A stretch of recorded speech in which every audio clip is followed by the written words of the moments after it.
This is Lucien Byfieldt from South Australia with the Formula Loosh podcast. Today I'm going to be doing a book review, the Jenson Button Book, Life to the Limit. Life to the Limit is a love story, but not the kind you expect, for there are no elaborate tales of sex, drugs and rock and roll, though a few parties and alcohol-fueled days do feature regularly in this book. Jenson, a polite, mature and prudent ladies' man, has certainly had his fair share of beauties, but he ain't kissing and telling, and certainly has not embarrassed anyone in this book. Well, not the ladies anyway. This book is a love story of a different kind, multifaceted, primarily focusing on the love of motor racing, but most notably the love between a father and a son. It is at times quite raw, candid and emotionally revealing for Jenson to open up about his father the way he does, especially considering his British, humoured, evasive style of conveying his thoughts in this book, which is often tinged with self-depreciation, humour and light sarcasm.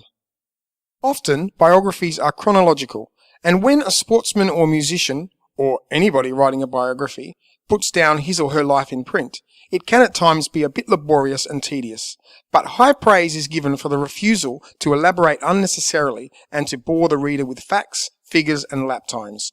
Rather, and possibly dumb down a little too much, Jenson has chosen to speak of his career in layman's terms, so that even the most illiterate motor racing observer could understand the basic principles without feeling stupid or out of the loop. One strange feature of the book is how it is divided up into such small sections, with chapters within sections often being 2 to 3 pages long, with half pages blank. I wonder how long the book would be if all of the half pages were taken out. But that also may be the strength of the book, for it could be said that it is set out in bite-sized pieces that are so easily digestible, leaving the reader with a sense of accomplishment rather than the feeling of a studious experience in reading needlessly long chapters. At times I feel Jenson left out the details we wanted. While he does mention his disdain for Flavio Briatore and an odd driver or two, he never waxes lyrical, and I personally wanted a bit of biffo, to hear some of the aggro and the BS that is inevitably found in any high-profile sport. Also, I would have liked to hear a bit more about his relationships with the ladies he dated, but his abrupt and possibly evasive explanations of mutual amicable separations left me feeling that there was much more to the story sometimes. One thing very rare to hear from modern drivers is that they have been influenced by Alain Prost. We hear so many drivers speak of Senna and Schumacher as the pivotal inspirations that have led them to becoming some of our greats today, like with Alonso, Hamilton and Vettel. But Jenson Button is strong in his praise, admiration, and attributes being massively influenced by the style of the Professor.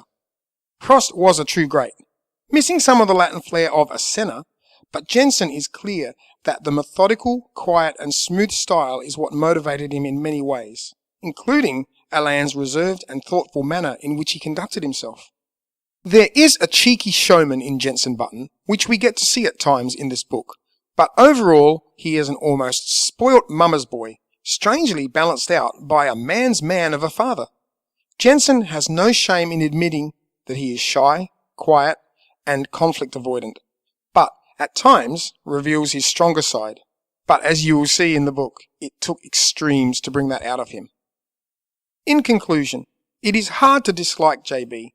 This is a great read, simple to follow, and with enough interesting tales, rarely fixating to the point of boring the reader. I would give it a high ranking, but the only thing missing for me is a bit of the biffo, the aggro, and some non-PC tales and opinions. It is a great change to read a motor racing story without the exaggerations, but at times Jenson can come across as a little too polished and polite. Great book overall. This is Lucien Byfieldt from South Australia.